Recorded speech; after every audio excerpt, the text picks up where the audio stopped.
मेरे प्रिय छात्र छात्राओं, आप सभी लोग को गुरुकुल SKJ क्लास में स्वागत है। मैं 2-3 दिन से आप लोग को वीडियो नहीं दे पा रहा था। इसका कारण तो आप सब लोग जानते हैं कि होली जैसे महापर्व था। सबसे पहले मैं आप सभी लोगों को होली की शुभकामनाएं दे रही हूँ। होली की शुभकामनाएं दे रहा हूँ और आप लोगों के लिए भगवान से प्रार्थना करता हूँ कि आप सभी छात्र छात्राओं के लिए होली बड़ा ही आनंददायक रहा होगा। तो आज मैं रूटीन के अनुसार इतिहास पाठ 3 का पहला वस्तुनिष्ठ प्रश्न लेकर आप लोग के सामने आया हूँ। आइए मेरे प्रिय छात्र छात्राओं, हम सभी लोग इन सारे प्रश्नों का मनन करें, अध्ययन करें और अपने जीवन में उतारने का प्रयास करें ताकि हम लोगों को परीक्षा और कंपटीशन दोनों में सहायता मिल सके। तो चलिए मेरे छात्र छात्राओं, हम लोग पढ़ाई की ओर चलते हैं और आप सभी लोगों से मेरा निवेदन है कि खूब मन लगाकर पढ़िएगा, क्योंकि आपका परिश्रम ही आपको सफलता दिलाएगी। तो आइए मेरे प्रिय छात्र छात्राओं, हम लोग चले। तो देखिए यहाँ पर लिखा हुआ है कक्षा 12 इतिहास पाठ 3 भाग 1। आज पाठ 3 शुरू हुआ है और पाठ 3 का भाग 1 मतलब मैं दे रहा हूँ आप सभी लोगों को। तो चलिए पाठ 3 से आज जो शुरू हुआ है क्लास, उसका सारे ऑब्जेक्टिव क्वेश्चन जो मैंने एक चैप्टर पढ़ाया है, मतलब पार्ट 3 का जो 2-3 पेज पढ़ाया है, उसमें से जितने सारे ऑब्जेक्टिव क्वेश्चन बने हैं वो सब मैं आप लोग के लिए लेकर आया हूँ। तो चलिए मेरे प्रिय छात्र छात्राओं, पढ़ाई की तरफ। यहाँ पर पहला क्वेश्चन है कि मुगल कालीन चित्रकला किसके काल में चरणोत्कर्ष पर था? तो हम लोग उत्तर लिखेंगे जहांगीर। फिर से एक बार सुन लीजिए, मुगल कालीन चित्रकला किसके काल में चरणोत्कर्ष पर था? तो जहांगीर के शासनकाल में। किसके शासनकाल में? जहांगीर के शासनकाल में। फिर से एक बार सुन लीजिए मेरे प्रिय छात्र छात्राओं कि मुगल कालीन चित्रकला किसके काल में चरणोत्कर्ष पर था? तो जहांगीर। दूसरा क्वेश्चन, रज नाम के नाम से किस ग्रंथ का फारसी अनुवाद किया गया? रज्म नाम के नाम से किस ग्रंथ का फारसी अनुवाद किया गया? तो महाभारत का। किसका किया गया मेरे प्रिय छात्र छात्राओं?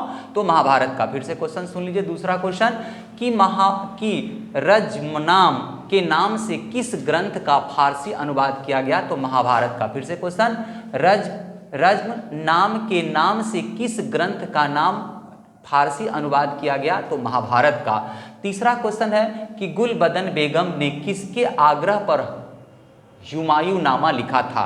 फिर से क्वेश्चन, गुलबदन बेगम ने किसके आग्रह पर हुमायूंनामा लिखा था? तो अकबर के आग्रह पर। किसके आग्रह पर मेरे प्रिय छात्र छात्राओं? तो अकबर के आग्रह पर। फिर से, गुलबदन बेगम ने किसके आग्रह पर हुमायूंनामा लिखा? तो अकबर के आग्रह पर। फिर से क्वेश्चन, गुलबदन बेगम ने किसके आग्रह पर हुमायूंनामा लिखा? तो अकबर के आग्रह पर। अकबर के आग्रह पर। तीसरा क्वेश्चन, हुमायूंनामा का अंग्रेजी अनुवाद किसने किया था? तो हेनरी बेवरीज ने किया था। फिर से सुन लीजिए, हुमायूंनामा का अंग्रेजी अनुवाद किसने किया था? तो हेनरी बेवरेज ने किया था। किसने किया था? हेनरी बेवरेज ने किया था। बेवरीज ने किया था। फिर से एक बार सुन लीजिए, हुमायूंनामा का अंग्रेजी अनुवाद किसने किया था? तो हेनरी बेवरीज ने किया था। किसने किया था? हेनरी बेवरीज ने किया था। पांचवा क्वेश्चन मेरे प्रिय छात्र छात्राओं, लाडली बेगम किसकी पुत्र थी? लाडली बेगम किसकी पुत्री थी? तो नूरजहां की। लाडली बेगम किसकी पुत्री थी? तो नूरजहां की। किसकी पुत्री थी मेरे प्रिय छात्र छात्राओं? तो नूरजहां की। फिर से एक बार सुन लीजिए, लाडली बेगम किसकी पुत्री थी? तो नूरजहां की। लाडली बेगम किसकी पुत्री थी? तो नूरजहां की। छठा क्वेश्चन, फतेहपुर सीकरी को राजधानी किसने बनाया था? तो अकबर ने। फतेहपुर सीकरी को राजधानी किसने बनाया था? तो अकबर ने। फतेहपुर को राजधानी किसने बनाया था? तो अकबर ने। फतेहपुर सीकरी को राजधानी किसने बनाया था? तो अकबर ने। उसके बाद है बाबर चंगेज खां का कौन सा वंशज था? बाबर चंगेज खां का कौन सा वंशज था? तो 14वां वंशज था। कौन सा वंशज था? तो 14वां वंशज था। फिर से क्वेश्चन सुन लीजिए मेरे प्रिय छात्र छात्राओं कि बाबर चंगेज खां का कौन सा वंशज था? तो 14वां वंशज था। बाबर चंगेज खां का कौन सा वंशज था? तो 14वां वंशज था। 8वां क्वेश्चन पे आइए मेरे प्रिय छात्र छात्राओं, गुलबदन बेगम कौन थी? तो लेखिका थी। गुलबदन बेगम कौन थी? तो लेखिका थी। अगर यह क्वेश्चन परीक्षा में आ जाए कि गुलबदन बेगम कौन थी, तो आप सीधे छाप दीजिएगा कि वह एक लेखिका थी। क्या थी? वह एक लेखिका थी। क्या थी? वह एक लेखिका थी। फिर से क्वेश्चन सुन लीजिए मेरे प्रिय छात्र छात्राओं कि गुलबदन बेगम कौन थी? तो लेखिका थी। गुलबदन बेगम कौन थी? तो लेखिका थी। गुलबदन बेगम कौन थी? तो लेखिका थी। 9वां प्रश्न, अकबर का संरक्षण कौन था? तो बैरम खां। अकबर का संरक्षण कौन था? तो बैरम खां। अकबर का संरक्षण कौन था? तो बैरम खां। अकबर का संरक्षण कौन था? तो बैरम खां। भारत का अंतिम मुगल सम्राट कौन था? तो बहादुर शाह जफर। भारत का अंतिम मुगल सम्राट कौन था? तो बहादुर शाह जफर। भारत का अंतिम मुगल सम्राट कौन था? तो बहादुर शाह जफर। भारत का अंतिम मुगल सम्राट कौन था? तो बहादुर शाह जफर। 11वां क्वेश्चन पर आइए, तुजक ए जहांगीर की रचना किसने की थी? तो जहांगीर ने। तुजक ए जहांगीर की रचना किसने की थी? तो जहांगीर ने की थी। किसने की थी मेरे प्रिय छात्र छात्राओं? तो जहांगीर ने। फिर से क्वेश्चन सुन लीजिए कि तुजक ए जहांगीर की रचना किसने की थी? तो जहांगीर ने की थी। तुजक ए जहांगीर की रचना किसने की थी? तो जहांगीर ने की थी। अगला क्वेश्चन मेरे प्रिय छात्र छात्राओं, भारत में मुगल वंश का संस्थापक कौन था? तो बाबर था। भारत में मुगल वंश का संस्थापक कौन था? तो बाबर था। भारतवर्ष में मुगल वंश का संस्थापक कौन था? तो बाबर था। भारतवर्ष में मुगल वंश का संस्थापक कौन था? तो बाबर था। भारत में मुगल वंश का संस्थापक कौन था? तो बाबर था। भारतवर्ष में मुगल वंश का संस्थापक कौन था? तो बाबर था। भारतवर्ष में मुगल वंश का संस्थापक कौन था? तो बाबर था। तुजुक ए बाबरी किसने लिखा था? तो बाबर ने लिखा था। तुजुके बाबरी किसने लिखा था? तो बाबर ने लिखा था। तुजुके बाबरी किसने लिखा था? तो बाबर ने लिखा था। तुजुके बाबरी किसने लिखा था? तो बाबर ने लिखा था। यह एक आत्मकथा है बाबर का, उन्होंने अपने हाथों से इस पुस्तक की रचना की थी, जिसका नाम था तुजुक ए बाबरी। किसने लिखा? तो बाबरनामा ने। इसे बाबरनामा के नाम से भी जाना जाता है। तुजुक ए बाबरी किसने लिखा? तो बाबर ने लिखा। किसने लिखा? बाबर ने लिखा। किसने लिखा? बाबर ने लिखा। औरंगजेब अपने जीवन का अंतिम भाग कहाँ बिताया? तो दक्षिण भारत में बिताया। फिर से एक बार क्वेश्चन सुन लीजिए, औरंगजेब अपने जीवन का अंतिम भाग कहाँ बिताया? तो दक्षिण भारत में बिताया। फिर से एक बार क्वेश्चन सुन लीजिए मेरे प्रिय छात्र छात्राओं कि औरंगजेब अपने जीवन का अंतिम भाग कहाँ बिताया? तो दक्षिण भारत में बिताया। कहाँ बिताया? तो दक्षिण भारत में बिताया। फिर 16वां क्वेश्चन पर आइए मेरे प्रिय छात्र छात्राओं, मुगल प्रशासन में जिलों को किस नाम से जाना जाता था? तो सरकार के नाम से जाना जाता था। फिर से एक बार क्वेश्चन, मुगल प्रशासन में जिलों को किस नाम से जाना जाता था? तो सरकार के नाम से जाना जाता था। किसके नाम से जाना जाता था? तो सरकार के नाम से जाना जाता था। मुगल प्रशासन में जिले को किस नाम से जाना जाता था? तो सरकार के नाम से जाना जाता था। मुगल प्रशासन में जिले को किस नाम से जाना जाता था? तो सरकार के नाम से जाना जाता था। ये बड़े इंपॉर्टेंट क्वेश्चन है, कई बार कंपटीशन में भी यह क्वेश्चन पूछा गया था। तो फिर से इस क्वेश्चन को एक बार सुन लीजिए मेरे प्रिय छात्र छात्राओं कि मुगल प्रशासन में जिले को किस नाम से जाना जाता था? तो सरकार के नाम से। फिर से एक बार क्वेश्चन, औरंगजेब अपने जीवन का अंतिम भाग कहाँ बिताया? तो दक्षिण भारत में। किस मुगल शासक ने हिंदुओं पर से जजिया कर हटाया? तो अकबर ने। मेरे प्रिय छात्र छात्राओं, 16वां क्वेश्चन है कि किस मुगल शासक ने हिंदुओं पर से जजिया कर हटाया? तो अकबर ने। किस मुगल शासक ने हिंदुओं पर से जजिया कर हटाया? तो अकबर ने। एक बात यहाँ पर मैं आप सभी प्रिय छात्र छात्राओं को बताना चाह रहा हूँ कि अकबर का नाम अकबर नहीं था, उनका नाम था मोहम्मद जलालुद्दीन। लेकिन जब उन्होंने हिंदुओं पर से जजिया कर हटाया तो हिंदुओं ने खुश होकर उनको अकबर यानी अल्लाह ईश्वर की उपाधि देकर उनको सम्मानित किए। तब से इतिहास में मोहम्मद जलालुद्दीन का नाम गौण हो गया और अकबर उनका नाम प्रसिद्ध हो गया और विश्व इतिहास में वो अकबर के नाम से प्रसिद्ध हुए। तो अकबर नाम हिंदुओं के द्वारा ही दिया गया था अकबर को, नहीं तो इनसे पहले उनका नाम मोहम्मद जलालुद्दीन था। और जब उन्होंने हिंदुओं पर से जजिया कर हटा दिया तब उनका नाम पड़ गया अकबर। तो आइए आगे क्वेश्चन चले। किस मुगल शासक ने हिंदुओं पर से जजिया कर हटाया? तो अकबर ने। दीने अशरफ का अर्थ क्या होता है? तो भूमि विभाग का अध्यक्ष। 17वां क्वेश्चन है मेरे प्रिय छात्र छात्राओं कि दीवान ए अशरफ का अर्थ क्या होता है? तो भूमि विभाग का अध्यक्ष। क्या होता है? भूमि विभाग का अध्यक्ष। क्या होता है? भूमि विभाग का अध्यक्ष।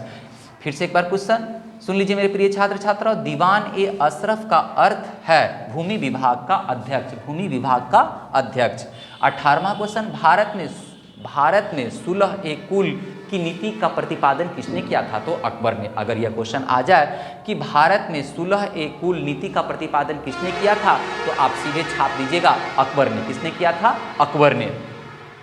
भारत में सुलह ए कुल नीति की प्रतिपादन किसने किया था? तो अकबर ने। हिंदू और मुस्लिम की एकता को बढ़ाने के लिए अकबर ने भारत में सुलह ए कुल नीति का प्रतिपादन किए थे।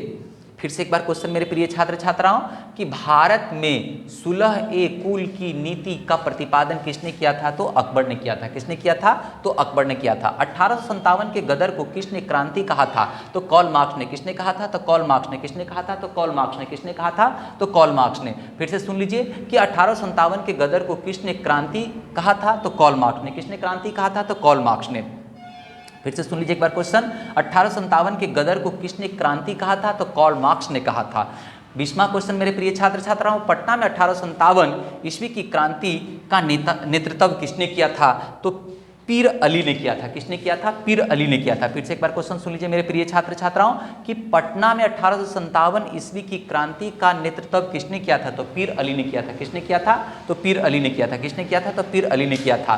पटना में 1857 की क्रांति का नेतृत्व किसने किया था? तो पीर अली ने किया था। किसने किया था? तो पीर अली ने किया था। अब अगला क्वेश्चन है मेरे प्रिय छात्र छात्राओं, देख लीजिए 1857 की क्रांति की शुरुआत कब हुई थी?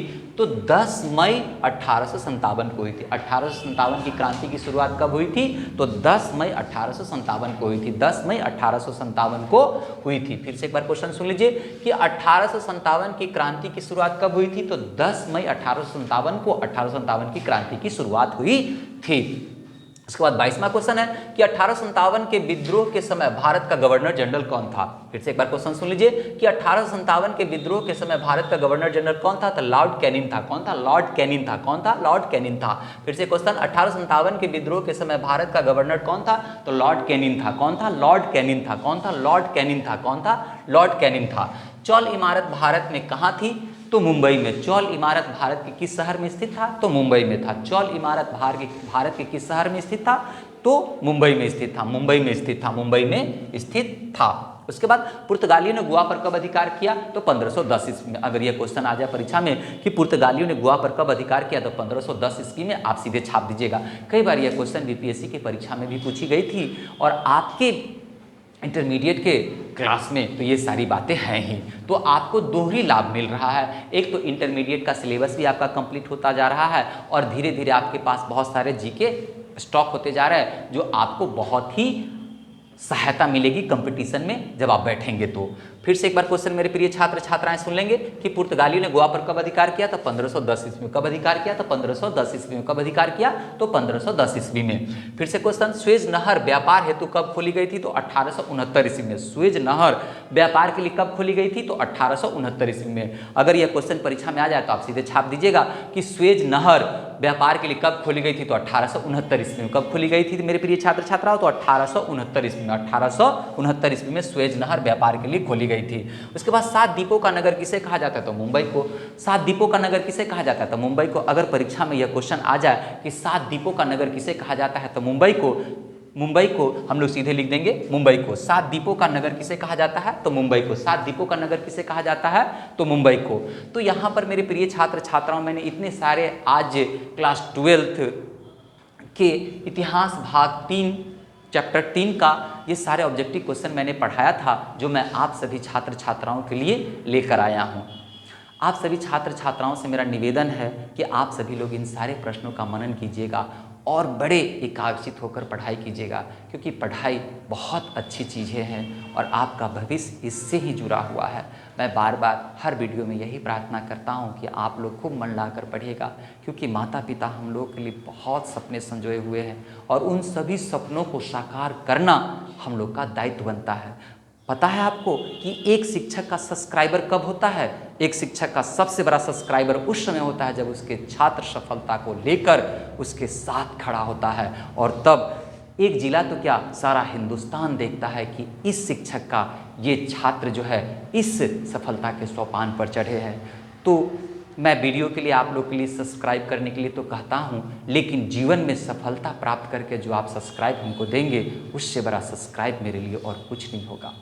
तो मैं माता सरस्वती को साक्षी मानकर आप सभी छात्र छात्राओं को आशीर्वाद देता हूं कि आप लोग सफलता के सोपान पर चढ़े, और यह विनती भी करता हूं कि गुरुकुल SKJ इस क्लास के चैनल को सब्सक्राइब कीजिएगा, लाइक कीजिएगा, शेयर कीजिएगा, ताकि सभी छात्र छात्राओं को इसका लाभ मिल सके। और अंत में आप सभी छात्र छात्राओं से मैं यही कहूँगा कि पढ़ाई में कहीं भी कोई त्रुटि हो तो कमेंट बॉक्स में कहकर आप मुझे ज़रूर प्रोत्साहित करेंगे, ताकि मैं आपके लिए अधिक से अधिक और ज़्यादा ज्ञान लेकर आ सकूं, ताकि आपको और अधिक इसका लाभ मिल सके। इन्हीं शब्दों के साथ मैं आपसे विदा लेता हूं। मेरा आशीर्वाद आप सभी छात्र छात्राओं के लिए है। धन्यवाद।